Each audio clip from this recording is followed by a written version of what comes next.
નમસ્તે. હું doctor Bhavna H Parmar, Indira Gandhi open યુનિવર્સિટીમાંથી BE-CC 107 અર્થશાસ્ત્રમાં આંકડાશાસ્ત્રીય પદ્ધતિનો અભ્યાસ કરાવી રહી છું.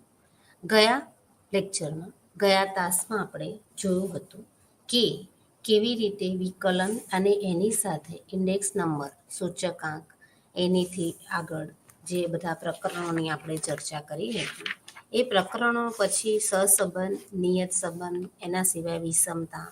આજે આપણે સામયિક શ્રેણી અને આગાહી તેના પ્રકરણ વિશે અભ્યાસ કરવાનો છે. સૌથી પહેલા સામયિક શ્રેણી એટલે શું? સામયિક શ્રેણી એટલે સમયના અંતરે ક્રમિક ગોઠવણી કરીને જે માપના આધારે જે ગોઠવણી કરવામાં આવે છે, અને સમય એટલે કે 15 દિવસ, મંથલી, એન્યુઅલી એટલે કે વાર્ષિક, મંથલી અને પખવાડિકના ડેટા ભેગા કરીને તેની ક્રમિક ગોઠવણી કરીને શ્રેણી પ્રમાણે જેની આગાહી કરવામાં આવે છે તે શ્રેણીને સામયિક શ્રેણી તરીકે ઓળખવામાં આવે છે. એને ટૂંકમાં ટાઈમ સિરીઝ તરીકે ઓળખવામાં આવે છે. મોટેભાગે સામયિક શ્રેણીનો ઉપયોગ તે દેશની રાષ્ટ્રીય આવકને જાણવા માટે, કૃષિ ઉત્પાદન જાણવા માટે, કૃષિની આવકને જાણવા માટે, કૃષિ ક્ષેત્રમાં ઉત્પાદન અને નુકસાન કેટલું થયું છે તેનો અંદાજ મેળવવા માટે સામયિક શ્રેણીનો ઉપયોગ કરવામાં આવે છે. તેના સિવાય પણ જ્યારે બીજા ઉદાહરણ લઈએ તો જ્યારે દેશમાં અલગ અલગ જે ટાઈમનો સ્કેલ લઈને એટલે સમયના બિંદુ પ્રમાણે જે ડિપાર્ટમેન્ટલ સ્ટોર કોઈ જગ્યાએ કામ કરી રહ્યું છે. હવે ધારો કે ચા અને કોફીની નિકાસ દર વર્ષે કેટલી કરવામાં આવે છે, એના આધારે તેની આયાત કેટલી થઈ, તેમાં કયા પ્રકારના ડેટાનો ઉપયોગ કરવામાં આવે છે, તેનાથી આ સામયિક શ્રેણીની કાર્યપદ્ધતિ પ્રમાણે મેથોડોલોજી પ્રમાણે તેનો અંદાજ મેળવીને પછી ભવિષ્યમાં દેશના વાર્ષિક ઉત્પાદનનો અંદાજ તે મેળવી શકાય છે. તો સૌથી પહેલા સામયિક શ્રેણીના જે માહિતી અથવા ડેટા એકત્રિત કરવામાં આવે છે તેની સામે સૌથી પહેલા એ અંદાજ કરવામાં આવે છે કે સામયિક શ્રેણીમાં સૌથી પહેલા ડિપેન્ડન્ટ વેરિયેબલ એટલે કે સ્વતંત્ર ચલરાશિ અને નિરપેક્ષ ચલરાશિમાં એક ચલરાશિ બીજી ચલરાશિ પર કેટલી આધારિત છે તેનાથી સામયિક શ્રેણીનો અંદાજ તે સામાન્યપણે મેળવી શકાય છે. તો જ્યારે ધારો કે વસ્તીમાં કોઈ પ્રકારનો વધારો ઘટાડો થાય છે, તેના કારણે વસ્તીને આધારિત જે પરિબળો છે, ધારો કે વસ્તી ઉપર ઉત્પાદન નિર્ભર છે, તો ઉત્પાદનની ટેકનિકમાં જે ફેરફાર કરવામાં આવે છે, તેની પદ્ધતિઓમાં જે ફેરફાર કરવામાં આવે છે, અને એનાથી ધારો કે આપણે માંગનો નિયમ લઈએ તો માંગના નિયમમાં પણ માંગને અસર કરતા પરિબળો છે. તો એમાં લોકોની આવક, લોકોની ટેવ, લોકોની રુચિ, એના સિવાય સરકારની તેજી અને મંદી, સરકારની નીતિ, આ બધા જ પરિબળો તે કામ કરતા હોય છે. તેવી જ રીતે સામયિક શ્રેણીમાં પણ આ બધા જ પરિબળોને ધ્યાનમાં રાખીને લાંબા ગાળામાં અને ટૂંકા ગાળામાં અલગ અલગ પરિબળોને આધારે સામયિક શ્રેણીનો અભ્યાસ તે કરવામાં આવે છે. તો સામયિક શ્રેણીમાં જે સૌથી પહેલા ઘટકો જોવામાં આવે છે, તો સામયિક શ્રેણીના ઘટકો 4 પ્રકારના છે. એક છે લાંબા ગાળાના વલણ, બીજું છે મોસમી ફેરફાર, ત્રીજું છે ચક્રીય ફેરફાર અને ચોથું છે અનિયમિત વધઘટ. તો સૌથી પહેલા આપણે આગળ પણ પ્રકરણમાં જોયું હતું કે અર્થશાસ્ત્રમાં ઘણા બધા ડેટા એટલે કે માહિતી તેને જ્યારે આપણે રજૂઆત કરીએ છીએ તો તેને આકૃતિની મદદથી અથવા ગ્રાફની મદદથી તેની રજૂઆત કરવામાં આવે છે. જો ગ્રાફ કે આકૃતિ હોતી નથી તો એનાથી પણ આધારે સૂત્રોને આધારે અથવા ગણિતબદ્ધ અર્થશાસ્ત્ર એટલે કે સમીકરણો, સૂત્રો અથવા આંકડાકીય પદ્ધતિઓ દ્વારા તેનું રિપ્રેઝન્ટેશન એટલે કે રજૂઆત કરવામાં આવે છે. તો જ્યારે ગ્રાફિકલની વાત કરીએ તો લાંબા ગાળાના વલણમાં મોસમી ફેરફાર, ચક્રીય ફેરફાર અને અનિયમિત વધઘટ. તો એમાં સામયિક શ્રેણીની એક પછી એક આપણે વાત કરીએ તો ઘણા બધા જે લાંબા ગાળાના વલણ છે તે સમયના આધારે નક્કી થાય છે. મેં આગળ પણ કહ્યું કે ઘણા બધા ડેટા, ઘણા બધી માહિતી જે છે તે વાર્ષિક ધોરણના આધારે, પખવાડિક 15 દિવસના આધારે, મહિનાના આધારે ગણીને પછી તેની આકારણી કરવામાં આવે છે. તો આ રીતે સામયિક શ્રેણીમાં પણ સમયને આધારે, સમયના અંતરે તેના વલણો ચેક કરવામાં આવે છે. તો સૌથી પહેલા જે લાંબા ગાળાના વલણની વાત કરીએ, તો લાંબા ગાળામાં ના વલણની સૌથી પહેલા જ્યારે વાત કરવામાં આવે છે તો એમાં એક ફિક્સ ટાઈમ, સમયનો એક ગાળો તે નક્કી કરવામાં આવે છે અને એ સમયના ગાળામાં તેમાં તેના વલણો કેવી રીતે બદલાય છે, તેમાં ફેરફાર કેવી રીતે થાય છે. તો લાંબા ગાળાના વલણમાં મોટે ભાગે જ્યારે સામયિક શ્રેણીનો અભ્યાસ કરવામાં આવે છે તો ઘણી વખત 3 વર્ષ, 5 વર્ષ અથવા તો 4 વર્ષને આધારે પણ તેમાં શોધવામાં આવે છે. પણ અર્થશાસ્ત્રની પરિભાષામાં જોઈએ તો અહીંયા લાંબો ગાળો એટલે એવો સમયગાળો થાય છે કે તેમાં 10 થી 15 થી 20 વર્ષનો સમયગાળો હોય અને તેમાં અર્થતંત્રમાં કોઈ તેજી મંદી આવી અથવા તો અન્ય પરિબળો કોઈ પણ વસ્તુના ઉત્પાદનને અસર કરે છે તો તેનો સમયગાળો 10, 15 અને 20 વર્ષ સુધી લંબાવવામાં આવે છે. પણ અહીં આપણે સામયિક શ્રેણીની રજૂઆત કરીએ છીએ તો અહીંયા તે સમયગાળો 3, 4 અથવા 5 વર્ષના અંતરે તે સામયિક શ્રેણીનો અભ્યાસ તે કરવામાં આવે છે. એનાથી પણ વધારે આપણે જોઈએ કે જ્યારે ભારત દેશમાં વસ્તીની સમસ્યા કહેવાય કે વધારે વસ્તી છે તો એ વસ્તીના કારણે, વસ્તીના આધારે જે વસ્તી માટે જે ઉત્પાદન કરવામાં આવે છે તો ઉત્પાદનની પદ્ધતિ કઈ અપનાવવી જોઈએ, સ્વીકારવી જોઈએ કે જેથી વસ્તીને તે ઉત્પાદન સહેલાઈથી, અછતની સમસ્યા તે નિવારી શકાય, એટલે તે ઉત્પાદન પહોંચાડી શકાય. તો તેમાં તેમ ખાસ કરીને આ પ્રકારની ટેકનિક દ્વારા ઉત્પાદનની પદ્ધતિમાં ફેરફાર કરવો જોઈએ. જેમ કે ઇન્ડિયન ઇકોનોમીની આપણે વાત કરીએ છીએ તો ઇન્ડિયન ઇકોનોમીમાં સૌથી પહેલા જે ગાંધી નહેરુ મોડેલ અને પછી જે અત્યારે 1991 પછી જે 3 આર્થિક સુધારાઓ આવ્યા હતા, ખાનગીકરણ, ઉદારીકરણ અને વૈશ્વિકરણ, એ વૈશ્વિકરણમાં પછી ઉત્પાદનની જે પદ્ધતિઓ છે તે પણ સમયના અંતરે બદલાઈ ગઈ છે.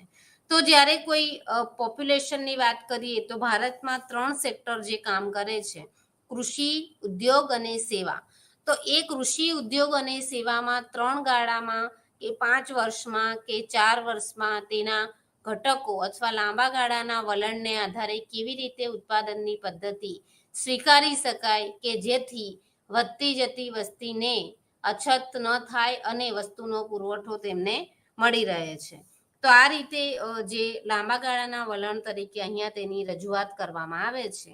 બીજો જે ફેરફાર છે તે મોસમી ફેરફાર. આપણે સૌ જાણીએ છીએ કે કૃષિ તે મોસમ આધારિત છે અને તેને આધારિત જે ઉત્પાદન થાય છે તે પણ મોસમ આધારિત હોય છે. તો તેમાં મોટે ભાગે મોસમી ફેરફારની વાત કરે તો એ મોસમી ફેરફારનો સમયગાળો 1 વર્ષ કરતાં વધારે હોતો નથી. 1 વર્ષ કરતાં ઓછો સમયગાળો તે મોસમી ફેરફારમાં લેવામાં આવે છે. ધારો કે આપણે ઉદાહરણ લઈએ છીએ કે મોટે ભાગે જે ઉનાળાની સિઝન હોય ત્યારે ઉનાળાની સિઝનમાં કોલ્ડ ડ્રિંક, સોફ્ટ ડ્રિંક તેનું વેચાણમાં વધારો થાય છે અને જ્યારે શિયાળો હોય ત્યારે કોલ્ડ ડ્રિંક અને ઠંડા પીણાનું વેચાણ ઘટી જાય છે કારણ કે તેની એટલી ડિમાન્ડ હોતી નથી. તો મોસમ પ્રમાણે તેમાં ફેરફાર થયા કરે છે. એના સિવાય પણ તમે જુઓ કે કપડાની વાત કરીએ તો ઉનાળામાં કયા કપડાનું વેચાણ વધારે થાય છે, સુતરાઉ કાપડ અને હલકા જે ગરમીમાં તમને રક્ષણ આપે તે પ્રકારના કપડાનું વેચાણ વધારે થશે. એની સામે તમે ઠંડીમાં જુઓ તો એમાં ગરમ અને ઊનના કપડાનું વેચાણ વધુ થાય છે. એટલે કે જે વસ્તુઓનું વેચાણ મોસમ પ્રમાણે એટલે કે ઋતુ પ્રમાણે થયા કરે છે અને તેનાથી તેનામાં વધારો અને ઘટાડો થયા કરે છે તો તેને મોસમી ફેરફાર તરીકે ઓળખવામાં આવે છે. ધારો કે હમણાં વેકેશનની સિઝન ચાલે છે તો વેકેશનમાં તમે જોશો કે બસ અને ટ્રેનમાં બુકિંગનું રજિસ્ટ્રેશન વધી જાય છે કારણ કે વેકેશનમાં દરેક વ્યક્તિ પોતાના પરિવાર સાથે બહાર ફરવા જાય અથવા તો કોઈ પ્રસંગ માટે જાય છે. તો તે મોસમ અથવા કોઈ આનુષંગિક ઘટનાને આધારે તેમાં ફેરફાર થઈને તે વસ્તુઓની ડિમાન્ડ ઓટોમેટિક સ્વયં સંચાલિત રીતે વધે છે, તો તેને મોસમી ફેરફાર તરીકે ઓળખવામાં આવે છે. એના સિવાય આપણે ચક્રીય ફેરફારની વાત કરીએ. મોસ્ટ ઓફ ચક્રીય ફેરફાર એટલે જેની અસર અથવા તેનો સમયગાળો 1 વર્ષ કરતાં વધારે હોય છે, તો તેને ચક્રીય ફેરફાર તરીકે ઓળખવામાં આવે છે. ચક્રીય ફેરફારમાં સૌથી પહેલા ધારો કે ખાસ કરીને આપણે વેપાર ચક્રના તબક્કાઓ અર્થશાસ્ત્રમાં ભણાવવામાં આવે છે. તેમાં તેજી, મંદી, આરોહ, અવરોહ એટલે કે તેજી, પછી એનું સ્થિર થવું, પછી મંદી, અને જે 4 પ્રક્રિયાઓ જે ચાલે છે એ 4 પ્રક્રિયાઓમાં ચક્રીય ફેરફાર એટલે અર્થતંત્રમાં તેજી મંદીને કારણે વસ્તુના ઉત્પાદન પર જે અસર થાય છે તેને ચક્રીય ફેરફાર તરીકે ઓળખવામાં આવે છે. તેના પછી છે અનિયમિત વધઘટ. અનિયમિત વધઘટ એટલે ધારો કે કોઈ એક સમયગાળામાં દેશમાં ધારો કે યુદ્ધ જેવી સ્થિતિ થઈ છે, અથવા તો ઇલેક્શન થયા છે, અથવા તો કોઈ એવી જેમ કે કોરોનાની સ્થિતિ હતી, તો એ કોરોનાની સ્થિતિમાં આકસ્મિક જે ઘટના બની હતી એ આકસ્મિક ઘટનામાં જે વધઘટ થાય છે અને તેને કારણે વસ્તુના ઉત્પાદન પર જે ફેરફાર થશે તેને અનિયમિત વધઘટ તરીકે ઓળખવામાં આવે છે. તેમાં મોસમી પણ આવી જાય છે વસ્તુ, અને ચક્રીયના આધારે પણ ફેરફાર તે અનિયમિત વધઘટમાં જોવા મળે છે.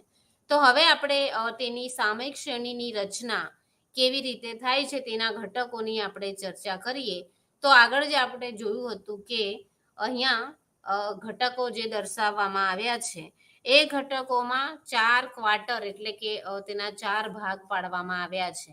એમાં તમે જોઈશું કે વલણ, મોસમી ફેરફાર અને ચક્રીય અને અનિયમિત વધઘટ છે તેને સાથે લેવામાં આવ્યું છે. તો તમે જોઈ શકો છો કે કેવી રીતે 4 ક્વાર્ટરમાં તેના ડેટા તે જોવા મળે છે. જેમ કે સિરીઝ વાઇઝ જોઈએ તો first, second, third and fourth, તેની અંદર સિરીઝમાં આપણે જોઈશું તો 79, 58, 84, 107 એટલે 79, 58, 84 અને 107. એની સામે વલણની ચર્ચા કરીશું 80, 85, 90 અને 95. મોસમી ફેરફારમાં 120, 80, 92 ને 108, અને ચક્રીય કે અનિયમિતમાં 82, 85, 102 અને 105. એની સામે ક્વાર્ટરની જે ચર્ચા કરવામાં આવે છે તો એ રીતે તેમાં તમે જોઈ શકો છો કે વધઘટ તે થયા કરે છે. પછી એમાં ટી એટલે ટ્રેન્ડ એટલે કે વલણ થાય છે, એસ એટલે સિઝનલ એટલે મોસમી થાય છે, અને સી અને આઈ, સી એટલે સાયક્લિકલ એટલે કે ચક્રીય, અને આઈ એટલે ઇરેગ્યુલર અનિયમિત. તો આ બધાનો ગુણાકાર કરવામાં આવે છે, અને એ ગુણાકાર કર્યા પછી તેને ફર્સ્ટ ક્વાર્ટરમાં ફર્સ્ટને આધારે તેનું મોટિવેટ કરવામાં આવે છે, અને લાસ્ટમાં તેની આપણને સમરી પ્રાપ્ત થાય છે. તો એની અંદર તમે જોઈ શકો છો કે ચારેયનો ગુણાકાર કરીશું, જેમ કે 80 ગુણ્યા 120 ગુણ્યા 82 એનો આપણે ગુણાકાર કરીશું, અને નીચે 100 તે ભાગાકારમાં લેવામાં આવે છે.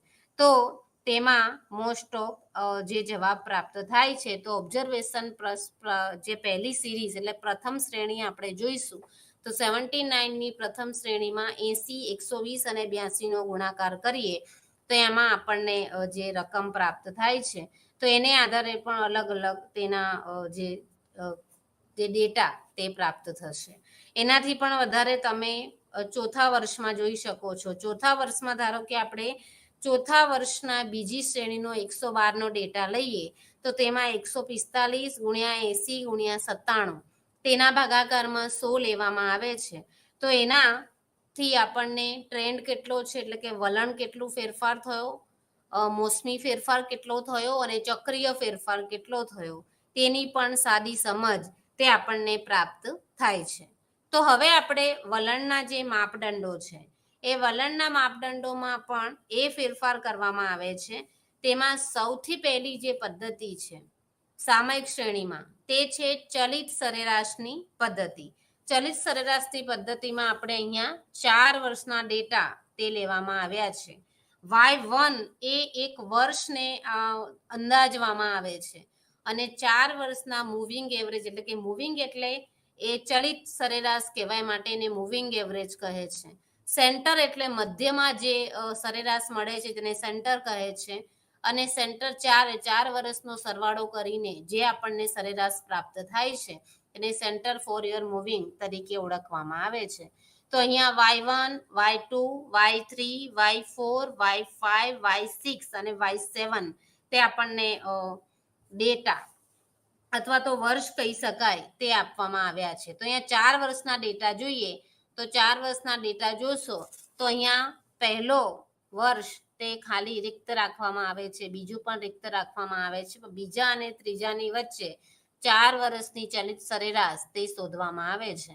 તો અહીંયા y1 વત્તા y1 વત્તા y1 વત્તા y1 is equal two t1 થશે. t1 એટલે અહીંયા એક એક્ઝામ્પલ આપવામાં આવ્યું છે, પણ આને જ્યારે આપણે રકમમાં ફેરવીશું ત્યારે રકમમાં પ્રથમ જે ડેટાના 4 વર્ષનો જે હોય એ 4ની સરેરાશ કરીને પછી તેનું ટોટલ કરવામાં એટલે કે એનો સરવાળો કરવામાં આવે છે, અને તે સરવાળાને 4 વડે ભાગવામાં આવે છે. 4 વડે ભાગીને પાછા તેનો વચ્ચેથી પાછો 4 બંનેનો સરવાળો કરીને ફરીથી તેના 4 વડે ભાગાકાર કરવામાં આવે છે, અને પછી ફરીથી તેનો 8 વડે ભાગાકાર કરવામાં આવે છે. તેના પછી આપણને 4 વર્ષની ચલિત સરેરાશ પ્રાપ્ત થાય છે, અને એના આધારે તે નક્કી થાય છે કે ડેટા કેવી રીતે કહી શકાય. એવી જ રીતે આપ જોઈ શકો છો કે y2, y3, y4, y5 is equal two t2. t2 ને પાછું 4 થી ભાગવામાં આવે છે. t2 અને t3 પાછું એને 4 વડે ભાગવામાં આવે છે, અને પછી તેને 8 વડે ભાગવામાં આવે છે. તેના સિવાય y3, y4, y5, y6 is equal two t3. t3 ને પાછું 4 વડે ભાગાકાર કરવામાં આવે છે, અને 8 વડે ભાગાકાર કરવામાં આવે તો તમને 4 વર્ષની ચલિત સરેરાશ તે પ્રાપ્ત થાય છે. તો આ રીતે જે આ 4 વર્ષના ની પણ ચલિત સરેરાશ શોધવામાં આવે છે સામયિક શ્રેણીમાં. 3 વર્ષની પણ ચલિત સરેરાશની પદ્ધતિ દ્વારા સામયિક શ્રેણીનો અંદાજ કરવામાં આવે છે, અને સિવાય 5 વર્ષના ડેટાને આધારને પણ ચલિત સરેરાશની પદ્ધતિથી તેનો ડેટા શોધીને તેનું સામયિક શ્રેણી પ્રમાણે તેની ગણતરી કરવામાં આવે છે. હવે છે જે બીજી પ્રકારની પદ્ધતિ છે એ છે ન્યૂનતમ વર્ગોની પદ્ધતિ, અને ઘણી વખત તેને ફિટિંગ પોલિનોમિનલ મેથડ પણ તરીકે પણ ઓળખવામાં આવે છે.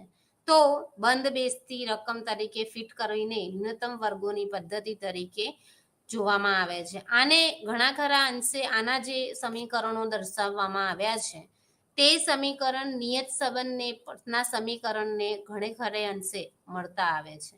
તો ન્યૂનતમ વર્ગોની પદ્ધતિ આપ જોઈ શકો છો. તો આપણે એનું એક એક્ઝામ્પલ લઈએ કે અહીંયા ન્યૂનતમ વર્ગોની પદ્ધતિ કેવી રીતે શોધવામાં આવે છે. તો પ્રથમ જોયું કે વર્ષ 2005 થી 6, 7, 8, 9, 10 અને 11 આપવામાં આવ્યું છે, અને તેનું ઉત્પાદન પણ છે 81, 92, 100, 105, 112, 120 અને 120.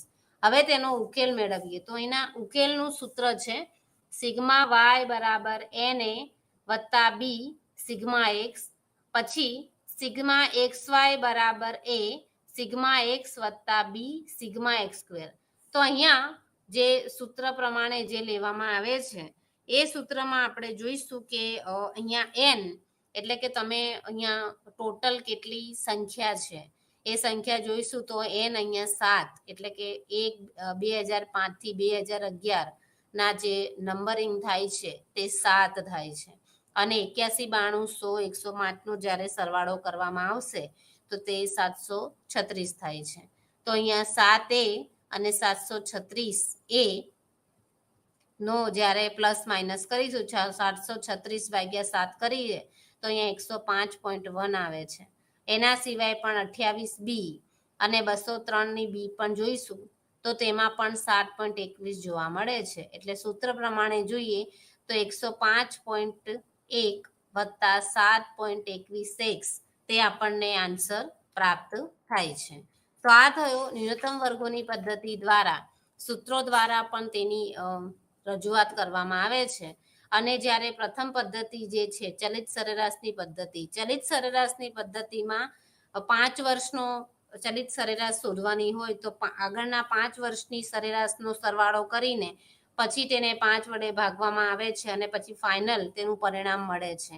3 વર્ષની ચલિત સરેરાશ શોધવામાં આવે તો 3 વર્ષની સરવાળો કરીને 3 વર્ષ દ્વારા તેનો ભાગાકાર કરીને છેલ્લે તેને ચલિત સરેરાશ શોધવામાં આવે છે અને 4 વર્ષમાં પણ પ્રથમ 4 વડે ભાગવાનું અને પછી છેલ્લે 8 વડે ભાગીને તેની ચલિત સરેરાશ શોધવામાં આવે છે.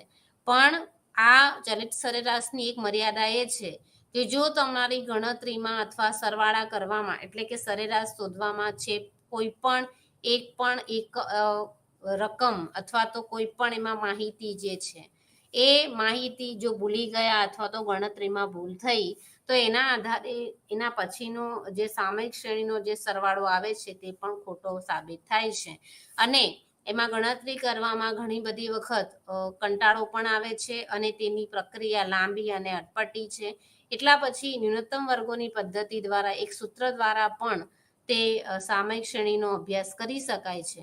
તો અહીંયા સૂત્ર દ્વારા પણ સામાન્ય રીતે તેનો અભ્યાસ તે કરવામાં આવે છે અને તેના દ્વારા તે સામયિક શ્રેણી તે શોધી શકાય છે.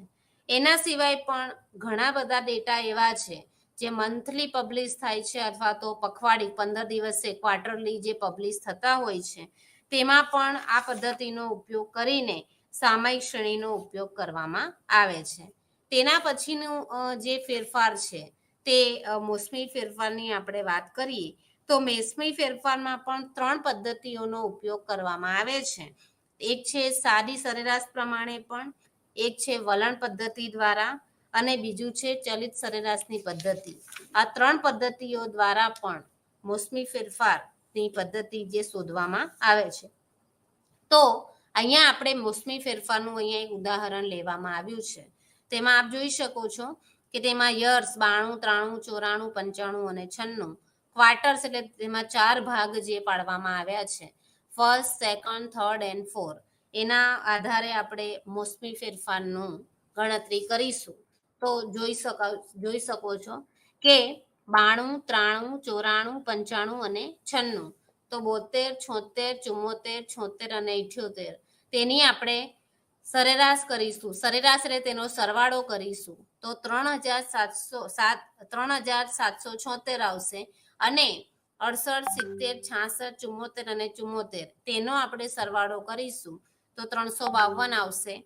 એના પછી 80, 82, 84, 84, તેનો આપણે સરવાળો કરીશું તો 416 આવશે અને 70, 74, 80, 78 અને 82 તેનો સરવાળો કરીશું તો 384 આવે છે.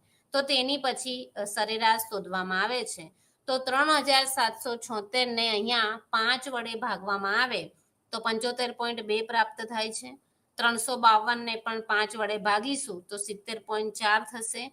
પછી 416 ને પણ 5 વડે ભાગતા 83.2 જવાબ મળે છે અને 384 ને પણ 5 વડે ભાગતા 76.8 મળે છે.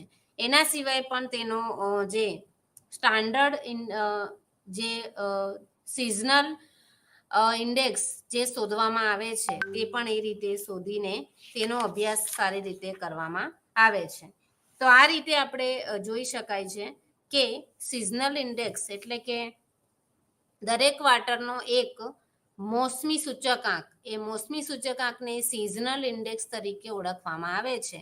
તો એ સિઝનલ ઇન્ડેક્સમાં મોસ્ટ ઓફ તેમાં જે શોધવામાં આવે છે એ શોધવા માટે દરેકનો સરવાળો કરવામાં આવે છે અને એનું 4 વડે ભાગાકાર કરવામાં આવે છે અને એમાંથી જે જવાબ આવે છે ફરીથી તેનો 4 વડે ભાગાકાર કરવામાં આવે છે તો આપણને ગ્રાન્ડ એવરેજ એટલે કે કુલ સરેરાશ તે પ્રાપ્ત થાય છે. તો એનાથી પણ તેના આધારે તેની સરેરાશ શોધીને તેનો પણ અભ્યાસ કરવામાં આવે છે અને તેના દ્વારા તે નક્કી કરી શકાય છે કે કેવી રીતે તેનો સૂચકાંક એટલે મોસમી ફેરફાર કેવી રીતે થાય છે. હવે આગળનું જે જોઈ શકાય કે બીજી પદ્ધતિ આ જે જોઈ આપણે જે પ્રથમ પદ્ધતિ જોઈ હતી તે પદ્ધતિ તે મોસ્ટ ઓફ સાદી સરેરાશ પદ્ધતિ છે. એમાં ઘણી વખત મોસમી ફેરફારમાં વલણ પદ્ધતિના મદદથી પણ તેની ગુણોત્તર અથવા મોસમી ફેરફાર શોધવામાં આવે છે. તો તેમાં પણ તેના સૂત્ર દ્વારા જે આગળ આપણે સૂત્ર જોયું હતું EY is equal to NA plus B sigma x xy is equal to A sigma x plus B sigma x square. એને આધારે પણ મોસમી ફેરફારની અથવા મોસમી સૂચકાંકની ગણતરી કરવામાં આવે છે.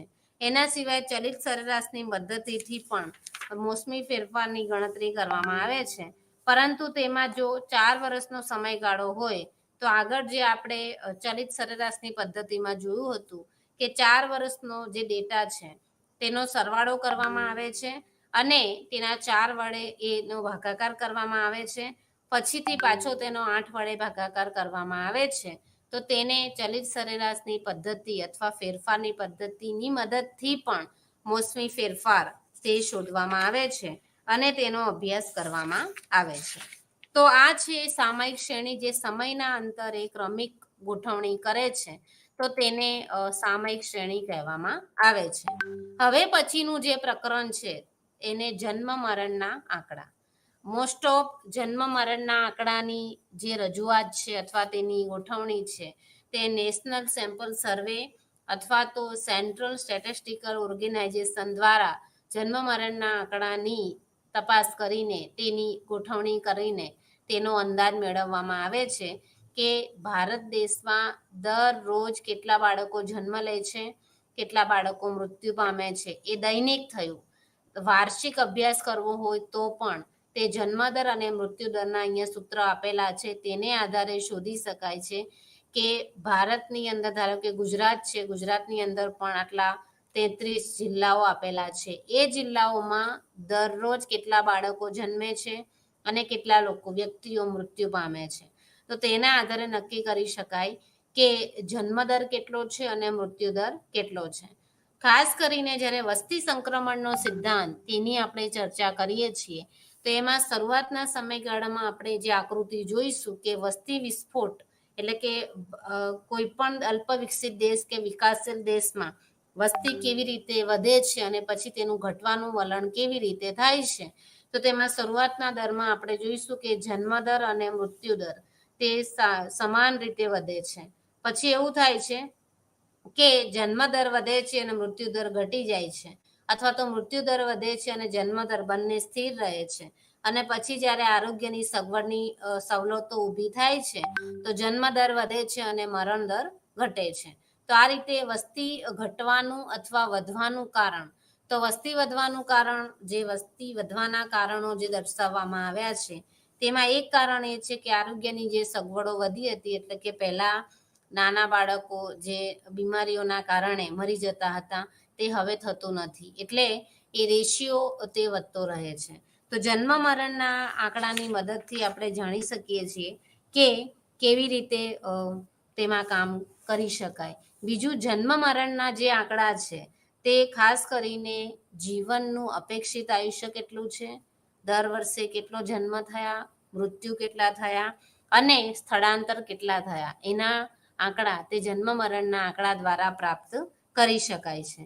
તો સૌથી પહેલા જન્મ મરણના આંકડા શોધવા માટેના માહિતીના સ્ત્રોતો કયા કયા ઉપલબ્ધ છે એની આપણે વાત કરીએ તો તેમાં પહેલી જે પદ્ધતિ જે છે તે રજિસ્ટ્રેશન પદ્ધતિ તરીકે ઓળખવામાં આવે છે. તો આ પદ્ધતિમાં જે કન્ટિન્યુઅસ અને પરમિનન્ટ જે જન્મ થાય છે, મૃત્યુ થાય છે, લગ્ન થાય છે, સ્થળાંતર થાય છે, તેની રેકોર્ડ એટલે કે તેની માહિતી ક્યાંક સાચવવામાં આવે છે, તો તેને રજિસ્ટ્રેશન મેથડ તરીકે ઓળખવામાં આવે છે. મોટાભાગના દેશમાં, ખાસ કરીને ભારતમાં પણ આવી રીતે જન્મ અને મરણના ડેટાનો રેકોર્ડ અથવા તેનો જે માહિતી સંગ્રહ છે તે કરવામાં આવે છે, અને તેમાં ફરજિયાત જે નવા નિયમ આવ્યા તેમાં ફરજિયાત જન્મની પણ નોંધણી કરવામાં આવે છે કાયદા અનુસાર, અને ફરજિયાત મરણની પણ નોંધણી કરવામાં આવે છે. તો રજિસ્ટ્રેશન ઓફિસ જેમાં નોંધણી કરનાર ઓફિસ છે અથવા મરણની નોંધણી કરનાર ઓફિસ છે તે જન્મ મરણની નોંધણી કરીને પછી તેનું એક સર્ટિફિકેટ આપે છે, જે આપણને બર્થ સર્ટિફિકેટ અથવા ડેથ સર્ટિફિકેટ તરીકે ઓળખીએ છીએ. તો તેમાં એ જાણી શકાય છે કે દર વર્ષે કેટલા બાળકો જન્મ, મરણ, સ્થળાંતર અને મેરેજ કેટલા થયા. હવે મેરેજ સર્ટિફિકેટને આધારે પણ નક્કી થાય છે કે દર વર્ષે મેરેજ કેટલા થયા, ડાયવોર્સ કેટલા થયા. એ આપણને માહિતી એટલા માટે જાણવા મળે છે કે ભારતમાં જ્યારે વાઇટલ સ્ટેટિસ્ટિક્સ એટલે કે જ્યારે વસ્તી કેટલા પ્રમાણમાં વધી છે, ઘટી છે, સ્થિર રહી છે, એ જાણવું હોય તો તેમાં જન્મ મરણના આંકડા તે ખૂબ જ ફરજિયાત રીતે જાણવા જરૂરી છે. આ થઈ રજિસ્ટ્રેશન પદ્ધતિ. બીજી જે માહિતીના સ્ત્રોતો એટલે જન્મ મરણના આંકડા ક્યાંથી મેળવવા તો એ છે સેન્સસ. આપણે સૌ જાણીએ છીએ કે ભારતમાં વસ્તી ગણતરી દર 10 વર્ષે કરવામાં આવે છે. તો તેમાં સેન્સસ ડેટાને આધારે પણ કોઈ પણ બાળકની ઉંમર, તેની જાતિ, તેનું જન્મનું એટલે કે વૈવાહિક દરજ્જો, તેનું એજ્યુકેશન લેવલ કેટલું છે, તેનો ધર્મ કયો છે, બધા જ ડેટા તે ખાસ કરીને સેન્સસ દ્વારા જાણી શકાય છે. અને એ સેન્સસની ગણતરી દર 10 વર્ષે કરવામાં આવે છે.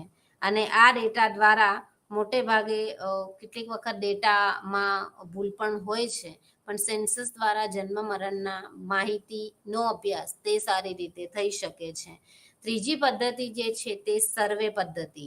સર્વે પદ્ધતિમાં પણ ખાસ કરીને રજિસ્ટ્રેશન પદ્ધતિ જેટલી તે અસરકારક નથી, પણ સર્વેમાં કોઈ એવી વ્યક્તિગત તે સર્વે એ વ્યક્તિગત એક રિસર્ચનો વિષય છે કે કોઈને કોઈ એક વિસ્તારમાં જન્મ મરણનો આંકડો મેળવવો હોય તો એ સર્વે દ્વારા તેની માહિતી મેળવે છે, પણ રજિસ્ટ્રેશન પદ્ધતિ જેટલી અસરકારક તે સર્વે પદ્ધતિ કામ કરતી નથી.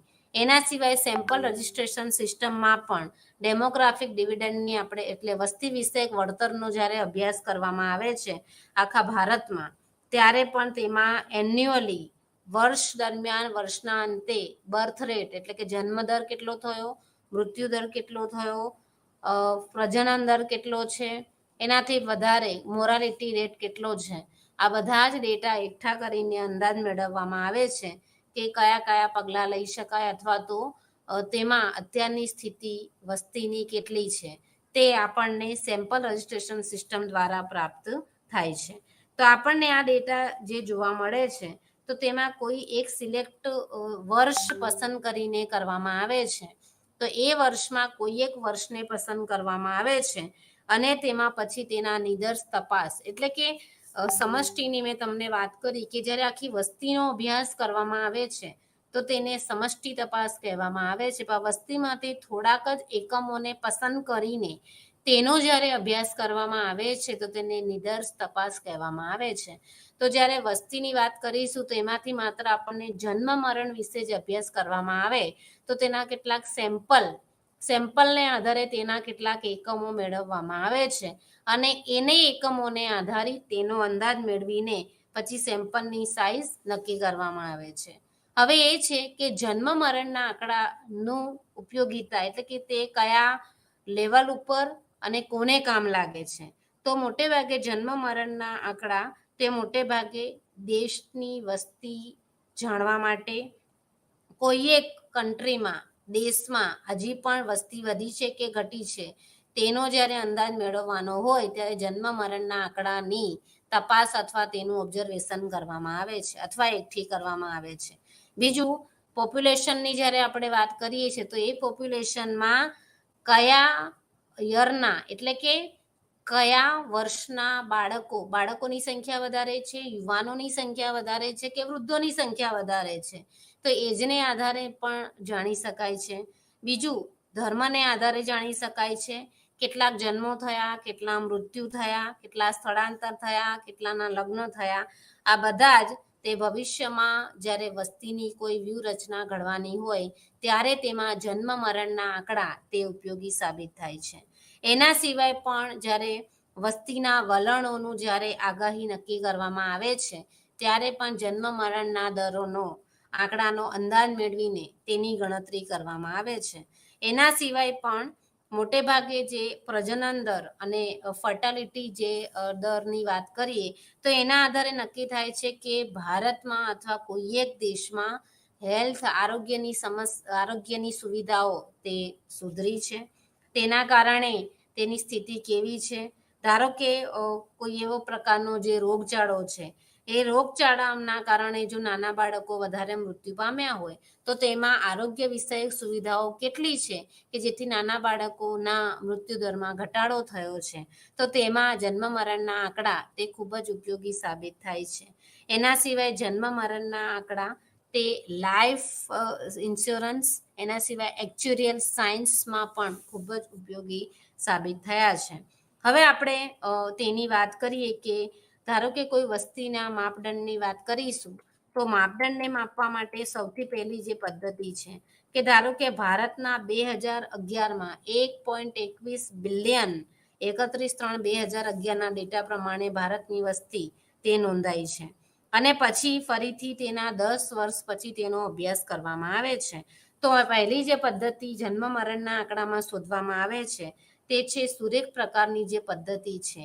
એ સુરેખ પ્રકારની પદ્ધતિમાં PT is equal two P0 plus N minus capital N કૌંસમાં P1 ભાગ માઇનસ P0 એ સૂત્રને આધારે તે સુરેખ પદ્ધતિની મદદથી તે જન્મ મરણના આંકડા તે મેળવી શકાય છે. એના સિવાય જે બીજી પદ્ધતિની આપણે વાત કરીશું કે એમાં નેચરલી રીતે કેટલા લોકો માઇગ્રેટ થયા, એટલે એક જગ્યાએથી બીજી જગ્યાએ કેટલા થયા, માઇગ્રેશન કેટલું થયું. જેમ કે કોરોનાની સ્થિતિમાં જ્યારે રોજગારી અને બેરોજગારી એની જ્યારે આપણે ચર્ચા કરીએ છીએ ત્યારે ઘણા બધા લોકો એક જગ્યાએથી બીજી જગ્યાએ માઇગ્રેટ થયા છે. પછી જ્યારે જેમ કોરોનાની સ્થિતિ થોડી હળવી થઈ તો પાછા પોતાના વતનથી તેમના કમાવાના સ્થળે પાછા પરત ફર્યા છે. That is the reverse migration. તો તેના ડેટા આપણને પ્રાપ્ત થતા નથી કારણ કે હજી સુધી આપણને એ ખબર નથી કે કેટલા લોકો માઇગ્રેટ થયા અને પાછા રિવર્ટ માઇગ્રેશન થઈને કેટલા લોકો આવ્યા. તો આપણે જોઈએ કે ધારો કે કોઈ એક વ્યક્તિમાં આપણે અમુક સમયગાળા દરમિયાન કોરોનાના સમયગાળા દરમિયાન ધારો કે આપણે રજિસ્ટ્રેશન જોઈએ કે આટલા બસમાં, ટ્રેનમાં કે અન્ય કોઈ વ્હીકલમાં ગયા છે, પણ ઘણા બધા લોકો એવા પણ હતા કે જે ચાલીને પણ ગયા છે. તો એના કોઈ આ ડેટા આંકડાકીય માહિતી તે પ્રાપ્ત થતી નથી. તો આવી રીતે જ્યારે જન્મ મરણના આંકડાઓ શોધવામાં આવે છે તો તેના સૂત્ર દ્વારા તેની તપાસ કરીને તેની પદ્ધતિ દ્વારા તેનો અંદાજ તે મેળવવામાં આવે છે.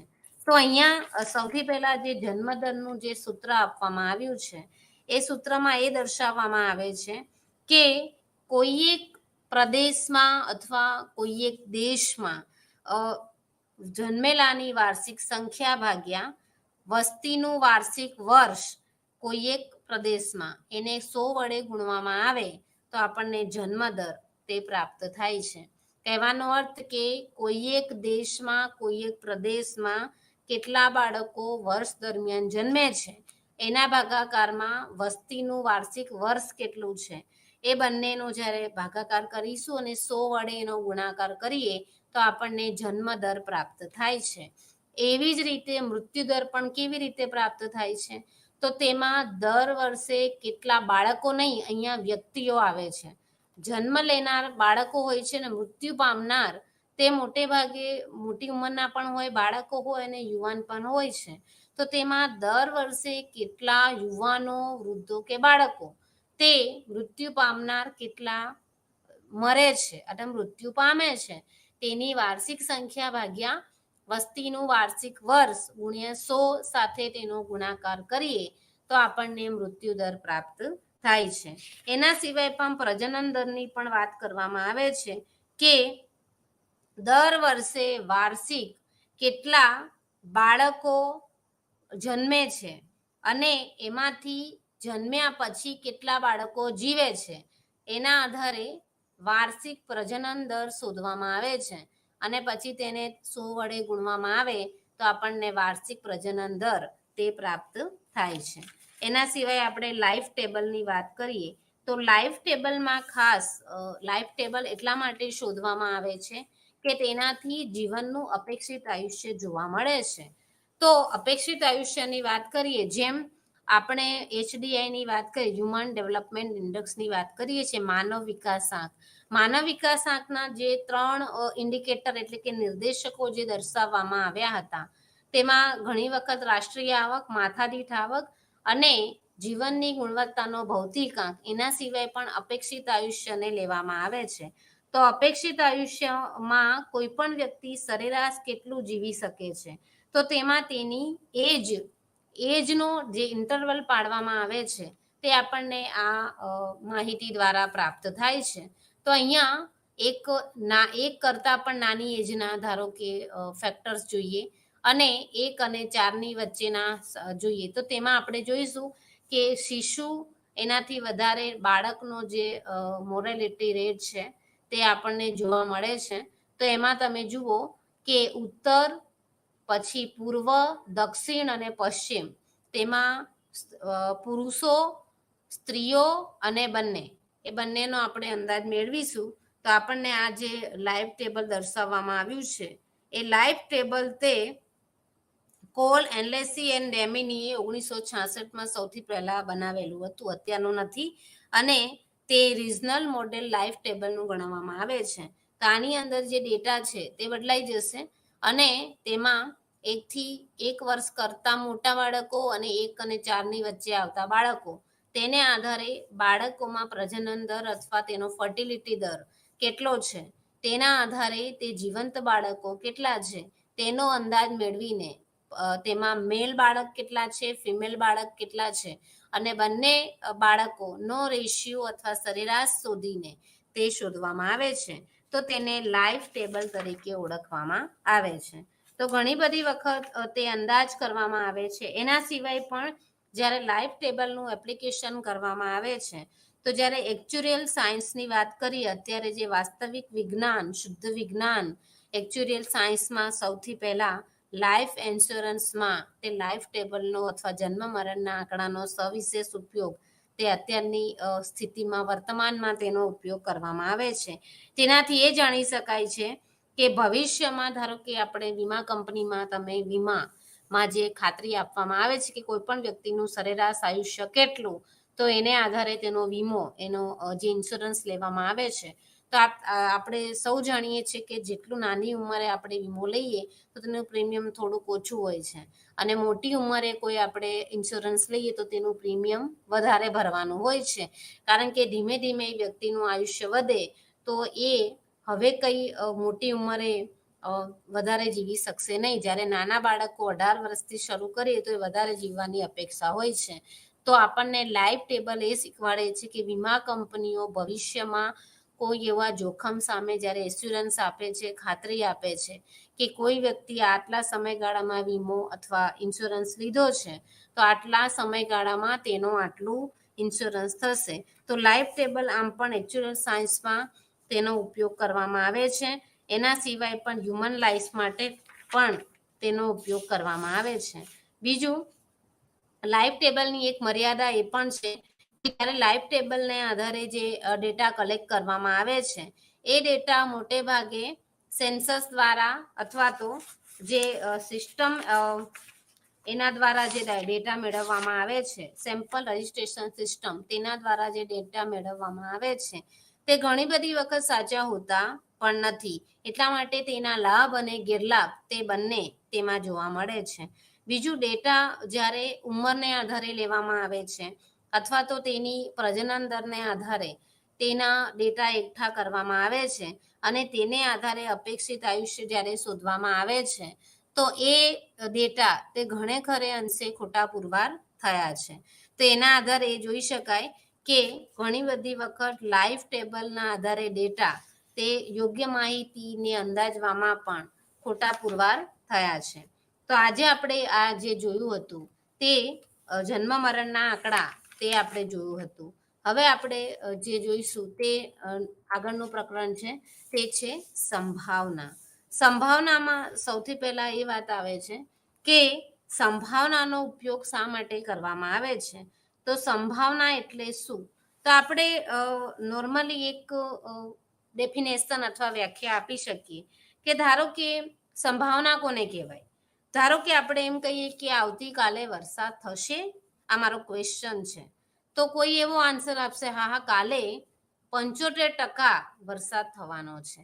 તો આજે 75% તક એની સંભાવના છે તે 75%, તો તેને સંભાવ્ય વિતરણ અથવા સંભાવ્ય આગાહી તરીકે પણ ઓળખવામાં આવે છે કે આવું થશે કે નહીં, પણ આપણે તેની પ્રોબેબિલિટી નક્કી કરીએ છીએ કે ભવિષ્યમાં આવું થશે. જેમ કે વાદળ છવાયા હોય તો આપણે અંદાજ કરીએ છીએ કે કાલે કે આજે વરસાદ પડવાનો છે, તો આપણે અંદાજ કરીએ છીએ કે હા વરસાદ પડશે, પણ કેટલા ટકા પડશે એ આપણને ખબર નથી. તો એટલે મોટે ભાગે કેટલાક સ્ટેટમેન્ટ એ છે જે સંભાવનાના કરાવે છે. ધારો કે ક્રિકેટ મેચ ચાલે છે, તો ક્રિકેટ મેચમાં પણ એક સંભાવના કરવામાં આવે છે કે એ અને બી ટીમ રમતી હોય તો એમાં એ ટીમ જીતશે કે બી ટીમ જીતશે, એ ટીમને જીતવાના ચાન્સ કેટલા છે, બી ટીમને જીતવાના અથવા એ ટીમને હારવાના ચાન્સ કેટલા છે, બી ટીમને હારવાના ચાન્સ કેટલા છે. તો આ બધા આપણને સંભાવનાના ઉદાહરણ દર્શાવે છે. બીજું કે ધારો કે ચૂંટણી ચાલી રહી છે, તો ભવિષ્યના મુખ્યમંત્રી અથવા તો વડાપ્રધાન કોણ બનશે, તો એ પણ એક સંભાવના તરીકે ઓળખવામાં આવે છે. સંભાવનામાં મોટે ભાગે એક્ઝેક્ટલી કોઈ એવું તમે વાસ્તવિક વિધાન આપી શકતા નથી, તેને અંદાજ આપવામાં આવે છે કે આવું થશે કે ના પણ થાય. તો એને આધારે તેને આપણે ટકા દ્વારા અથવા તો થશે કે નહીં કે આવું થશે તે રીતે તેને અસર્ટેનિટી એટલે અનિશ્ચિતતાને આધારે સંભાવનાને દર્શાવવામાં આવે છે. અને તેમાં પછી અલગ અલગ ચાન્સ તેના રહ્યા છે કે એને ધારો કે કોઈ વ્યક્તિ કોઈ પરીક્ષા આપે છે તો તેને પાસ થવાની સંભાવના કેટલી, તો એ જેણે પરીક્ષા આપી હશે તેને જો પેપર સારું લખ્યું હશે તો એને એવું લાગશે કે 80% મારા આવશે કે 90% આવશે, પણ જેને કશું લખ્યું નથી તેને એમ થશે કે મારા 35% આવે તો પણ સારું કહેવાય. તો સંભાવના તે ભવિષ્યના એક એંધાણ આપે છે, ભવિષ્યની એક અનિશ્ચિતતા નક્કી કરે છે અને તેને આધારે સંભાવનાની વ્યાખ્યાઓ જે આપવામાં આવે છે. તો સંભાવનાની જે પહેલી વ્યાખ્યા છે તે છે પ્રશિષ્ટ વ્યાખ્યા. તે પ્રશિષ્ટ વ્યાખ્યામાં સૌથી પહેલું આંકડાકીય જે પ્રયોગો કરવામાં આવે છે એ પ્રયોગોને આધારે તે પ્રશિષ્ટ વ્યાખ્યામાં જે અલગ અલગ એમાં વિભાગો પાડવામાં આવ્યા છે. તો પ્રશિષ્ટ વ્યાખ્યામાં આંકડાકીય પ્રયોગો કરવામાં આવે છે અને તેમાં ટ્રાયલ કરવામાં આવે છે. એટલે કે તેમાં ટ્રાયલને આધારે ધારો કે હું એક ઉદાહરણ લઉં કે હું એક સમતોલ અથવા તો છાપ અને કાંટો છે, એક સિક્કા છે, એ સિક્કાને બે સિક્કાને હું હવામાં ઉપર ઉછાળું છું તો છાપ અને કાંટો આવવાની સંભાવના કેટલી, તો એ સંભાવના આપણને દર્શાવે છે. એટલે કે તેમાં ટ્રાયલ કરવામાં આવે છે. તો એ ટ્રાયલને આધારે તેના આંકડાકીય જે નિવેદનો આપવામાં આવે છે. એના સિવાય ઘટના, એ ઘટના પણ એ નક્કી કરી શકાય છે કે જ્યારે કોઈ એક ઘટના વિના ટ્રાયલ કરો છો, એટલે મેં તમને કહ્યું કે હું કોઈ એક બે સિક્કા ઉછાળું છું, એ ટ્રાયલમાં જ્યારે મારી સંભાવના અથવા તો એના જે પરિણામો આવવાના છે એ પરિણામો જ્યારે સાચા પડે છે તો એને ઘટના તરીકે ઓળખવામાં આવે છે.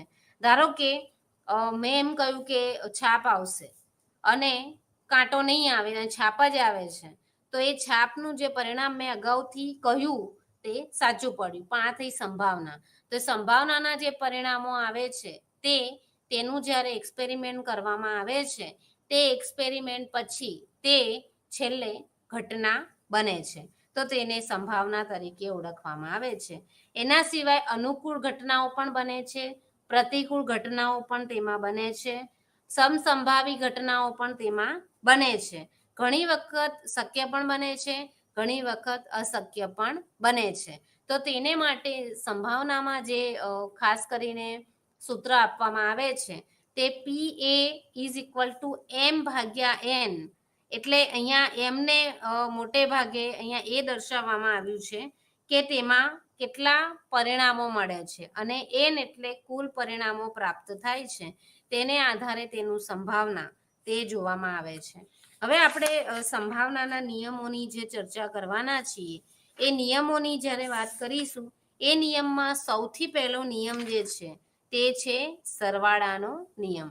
અને આપણે આગળ સૌથી પહેલા જ્યારે ગાણિતિક અર્થશાસ્ત્રમાં ગાણિતિક પદ્ધતિઓના ચેપ્ટરની ચર્ચા કરી હતી તેમાં પહેલું પ્રકરણ ગણ પરિચય આવતું હતું. એ ગણ પરિચયમાં યોગ ગણ, છેદ ગણ, સાર્વત્રિક ગણ એની આપણે ચર્ચા કરી ચૂક્યા છીએ. તો એમાં અહીંયા સરવાળાના નિયમમાં P એટલે પ્રોબેબિલિટી અને A યોગ B બરાબર PA + PB આ સૂત્રને આધારે તે સરવાળાનો નિયમ તે લાગુ પડે છે.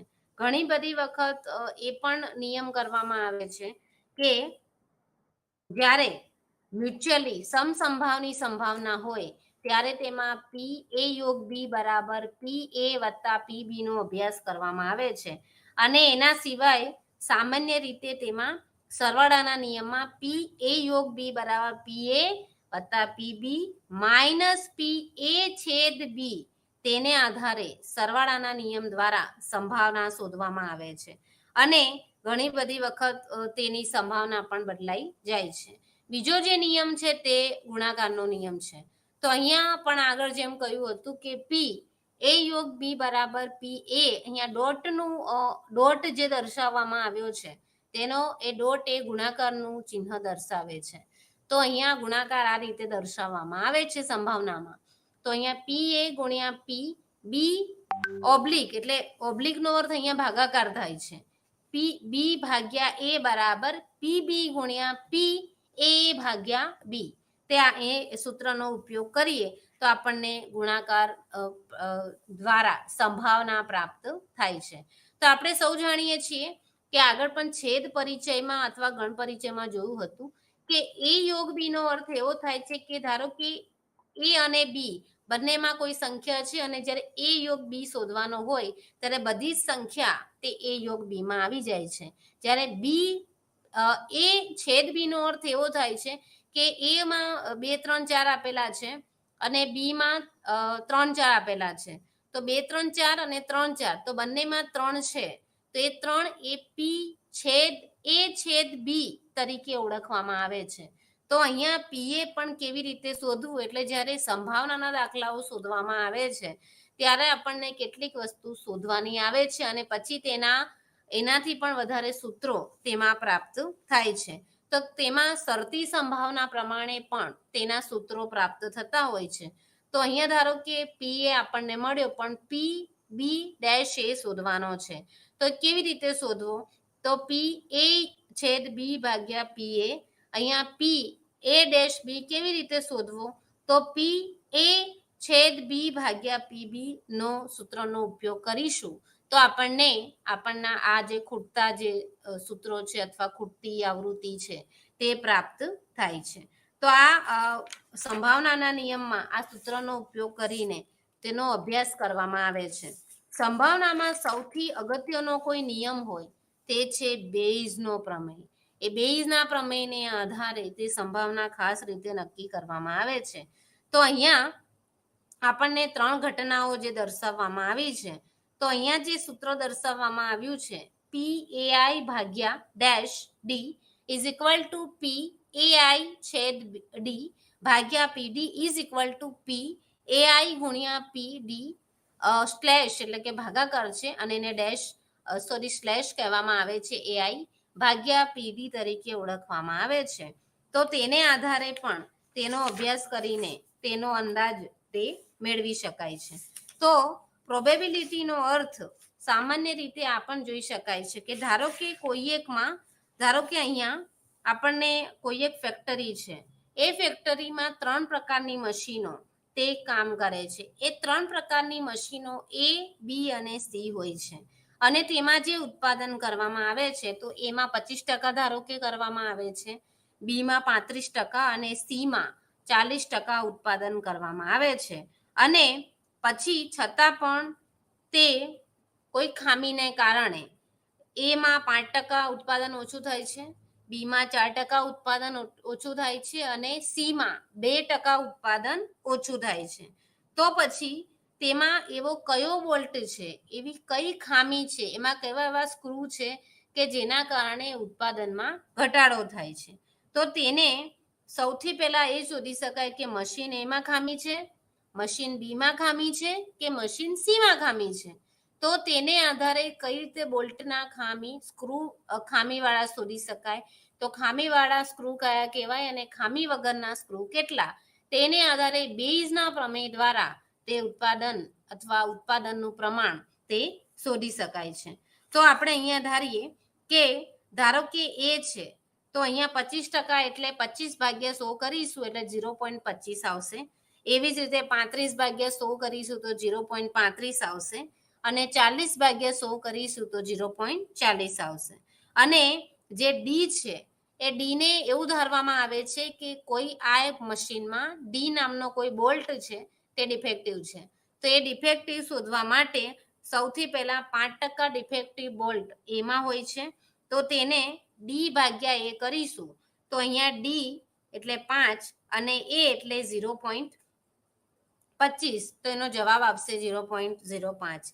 એવી જ રીતે ડી ભાગ્યા બી કરીશું તો 0.04 આવશે અને ડી ભાગ્યા સી કરીશું તો 0.02 આવશે.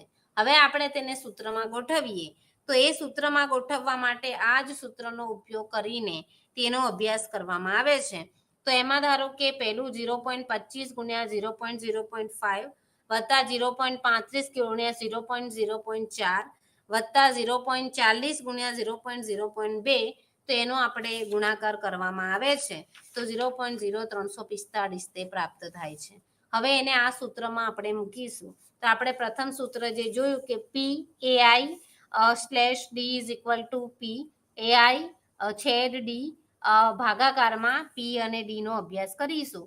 તો અહીંયા પ્રથમ એનું મશીનની વાત કરીએ તો 0.25 ગુણ્યા 0.05 આવશે અને નીચે ડી જે સર્વસામાન્ય શોધવામાં આવ્યું હતું તે 0.0345 પ્રાપ્ત થાય છે અને લાસ્ટમાં 0.365 તે આપણને 62 તે જવાબ આવે છે.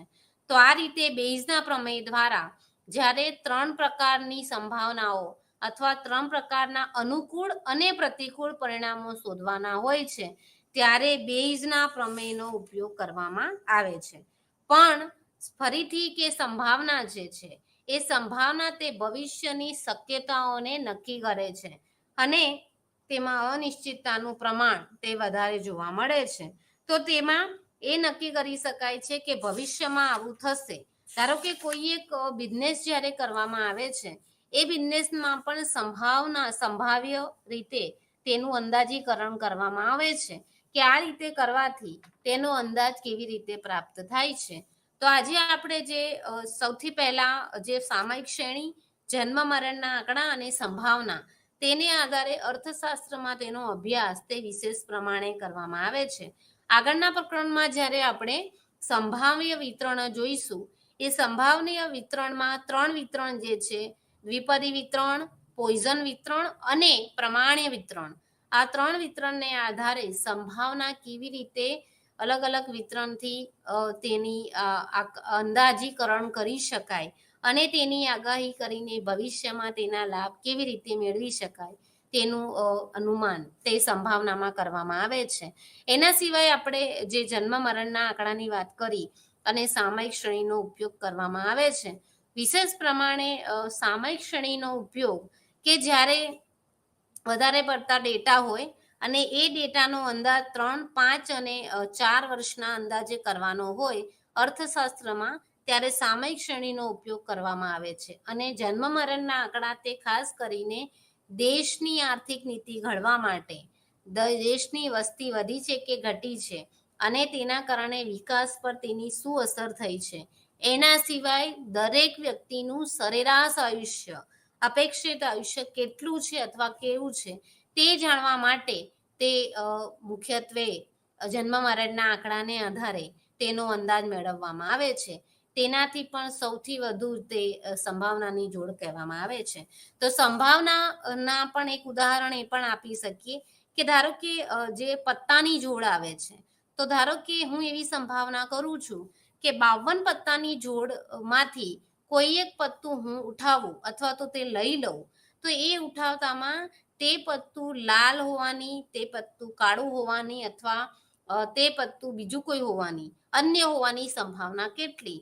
તો તે સંભાવનામાં તે આ 52 પત્તામાં ટોટલ કરીને પછી જે શોધવાનું હોય તો ધારો કે આપણે જોઈએ છે કે પત્તાની જોડમાં દરેક કલરના 4 ની પેર અને મોસ્ટ ઓફ જે 13 ચોક 52 13 ની પેર તે જોવા મળે છે અને એને આધારે તેનો અંદાજ મેળવીને તે સંભાવનાનો કરવામાં આવે છે. તો આગળના લેક્ચરમાં આપણે સંભાવના વિતરણોમાં તેનો જે અભ્યાસ કરવામાં આવે છે તે અભ્યાસને આધારે આપણે જોઈશું કે પ્રામાણ્ય વિતરણ, દ્વિપદી વિતરણ અને પોઈઝન વિતરણને આધારે તેનો અંદાજ કરીને કેવી રીતે સંભાવનાને આધારે સમષ્ટિ તપાસ, નિદર્શ તપાસ કેવી રીતે કરી શકાય છે અને તેનું અંદાજ અથવા તેનું આકલન કેવી રીતે થઈ શકે છે. એનાથી પણ આધારે આપણે બીજા જે પ્રકરણોમાં આવે છે એ પ્રકરણોમાં પણ તેનો સારી રીતે અભ્યાસ કરવા માટે આંકડાકીય પદ્ધતિઓનો ઉપયોગ તે ખાસ કરીને સંશોધનમાં વિશેષ તેનો ઉપયોગ કરવામાં આવે છે. એના સૌથી વધુ સંશોધનમાં નિદર્શ તપાસ, તેમાં આંકડાકીય આગણન, એનાથી પણ વધારે જ્યારે પરિકલ્પનાનું પરીક્ષણ કરવામાં આવે છે તેમાં 3 ટેસ્ટને આધારે તેનું પરીક્ષણ કરવામાં આવે છે, જે હવે આપણે નેક્સ્ટ લેક્ચરમાં જોઈશું. નમસ્તે.